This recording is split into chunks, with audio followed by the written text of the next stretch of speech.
Welcome back to our channel video. Today we are back from the NFL video. Today talking about Kyler Murray and the Cardinals. For those of you that don't know, we are doing a player kind of prediction series this offseason. At least one player per team, maybe even more. We're also be doing a team prediction video series once we're done with all the players. Again, one for each team. Yesterday we did Daniel Jones from the Giants. So if you didn't see it, go check it out. Today is Kyler Murray and the Cardinals. Our team. And look, before I say anything here, I like Kyler Murray. I'm wearing the Kyler Murray shirt. Okay, I'm a big fan of his. Even though I'm a Panthers fan, I do always root for Kyler. But man, the Cardinals are gonna have a rough year. I really don't see a way where they don't have a rough year. Before we get into that, though, let's talk about last year for Kyler Murray. So he ended the season with 2,368 yards, 14 touchdowns, and 7 interceptions. And then, of course, did suffer the ACL tear.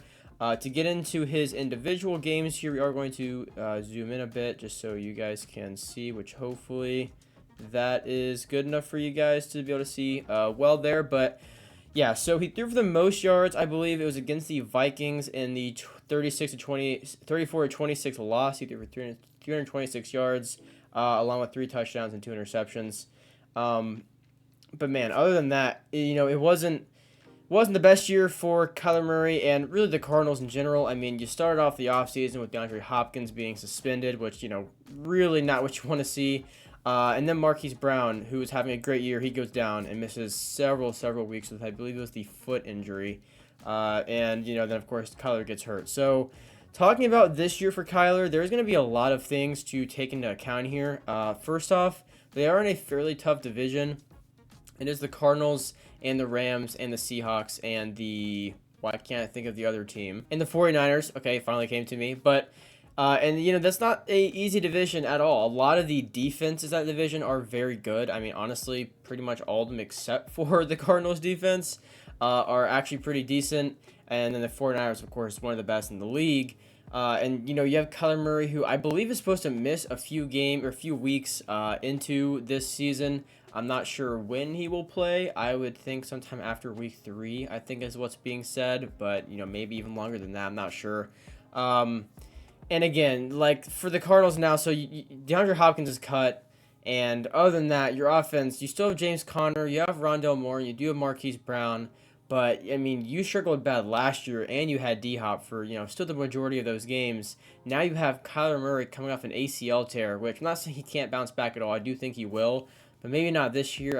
Running is a huge part of his game. And if he's still kind of struggling with that ACL injury, which is very possible he will be, that's going to severely limit him on the run. And I don't see a big year for him. I don't see a big year for the Cardinals either. Now, I also want to look a bit farther ahead, which is interesting because a lot of these videos I do with these players, it's predicting this season. Now, for Kyler Murray, though, there's a lot more implications than just this year because you got to think the Cardinals are going to be one of the worst teams in the league this year, which I do think they will be probably bottom 5 in the league. It does put you in the sweepstakes to land Caleb Williams, who's likely the #1 overall pick next year from USC. He's a quarterback. He is incredible. If you haven't heard of him, then I guess go check him out. He won the Heisman this past year.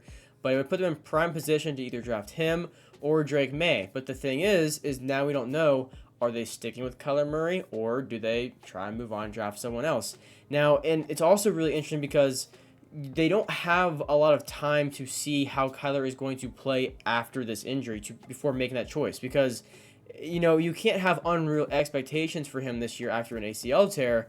And the draft is next April. So you have a very small sample size of games to see Kyler Murray post-ACL tear and see how he's going to play, but you can't write that off if he plays poorly because, he's coming off a huge injury. That doesn't mean the following year he won't be his normal self again, but does that mean you then pass up on a really good quarterback prospect?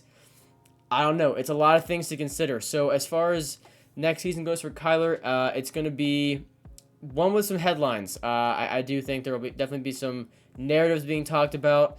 Again, you do have, I think it was, I can never remember his name, coming over from the Eagles, I think it was.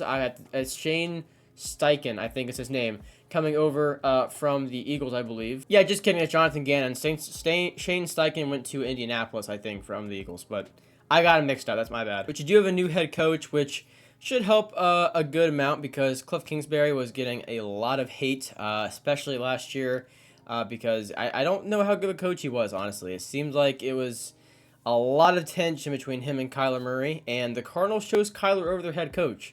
So you got to think they believe in him.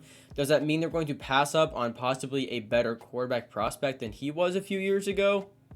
I don't know. That's what I mean. It's going to be an interesting year to see what direction the Cardinals go. Now, they are for sure committed to a quarterback because they did draft an O-lineman with a very high pick after they traded back from third. I believe they moved from third to sixth or fifth. I cannot remember, but it was somewhere in there. And they did draft a lineman. Kyler did express, he was very happy about that on Twitter after that pick. And, it's not like it's just not going to be saying anything, of course. That's not really standard. I mean, that is standard. I'm not going to, overreact to that. But to me, it does seem like that they are committed to him. But there's been plenty of times in NBA, NFL, really any sport that it seems like they're committed, and then someone else comes up and they just cut them. And, it is a business at the end of the day. Coming over to the Cardinals kind of transactions and their offseason moves, even worse, they didn't really do a whole lot to kind of provide a big spark on offense. It's looking pretty similar to last year, unfortunately enough. So you got to really hope the coaching change does a lot more than we think it might, because otherwise you're going to have, it looks like they signed Jeff Driscoll, and they also drafted, I believe it was Clayton Tune from, I think it was Houston. I think one of them's got to be playing, so until Kyler's back, which is going to be a huge question mark. I do want to provide some, hope and some kind of bright spots in this video, though, is Marquise Brown was having a phenomenal season before his injury. He is a clear wide receiver number one on that team. I mean, he could seriously have a monster year with a healthy quarterback and him staying healthy. Will that be next year? Probably not, because there are so many question marks. But I do think he is a huge piece of that offense, and he's going to get a lot of targets because I'm not sure who else we're going to give the ball to other than him and Rondale Moore. Back to Kyler specifically, I mean, looking at this, there's really nothing for me to think like, it's going to help him when he comes back. I mean, I really think we're going to need to see Kyler with the new coach and see if there's any bit of a difference there because, again, if he struggles, which he might after his ACL tear, he might get judged too quickly and moved on from, which personally I don't think is fair, but at the end of the day, like I said before, it is a business. You do want to win. And Caleb Williams or Drake May are very good quarterback prospects. So you could always see the Cardinals moving on from Kyler.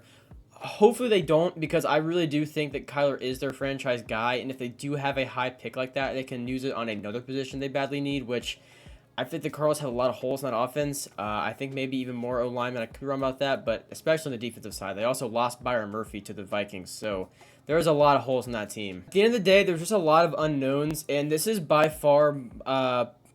Actually, let me rephrase that. Let's say this is more of an outlier among my player prediction videos, because this is someone who we don't know what they're going to be like when they play again. We don't know what that offense is going to be like whenever, I guess we will week one, but still, without their big quarterback, it's still going to be a lot different whenever Kyler comes back. So the Cardinals are a team to watch next year in the sense of what direction they trend, because like I said numerous times this video, there's a lot of different ways they can go. Personally, I do think Kyler should be their franchise guy, but let me know down below, especially any Cardinals fans, what you guys think about Kyler Murray. Should you wait it out with him? Do you believe in him? Just build around him, get more weapons, get more linemen, and then, of course, build the defense. The reason I'm not talking about defense, though, is because that's going to be like the actual team video and trying to keep it more offensive and Kyler Murray focused. But yeah, so I don't know. Let me know down below what you guys think, but that is going to do for this player prediction video. Again, it's definitely a different one because there are so many kind of contingencies on this, but I feel like there is no other player I wanted to talk about other than Kyler Murray for this Cardinals team, because he's really just, I mean, he's the X factor in that team by far. So that's going to do for the video. Be sure to leave a like and subscribe if you guys are new around here. I do Madden and NFL videos. NFL, we do videos like this with our player prediction videos. We will soon be doing team prediction videos. We do week picks when the season's going on, NFL tier list videos, and NFL quiz videos. And then in my Madden videos, we do gameplays, pack openings, new promo content news, and all that kind of stuff. So thank you guys for watching. I'll see you in the next one. Peace out.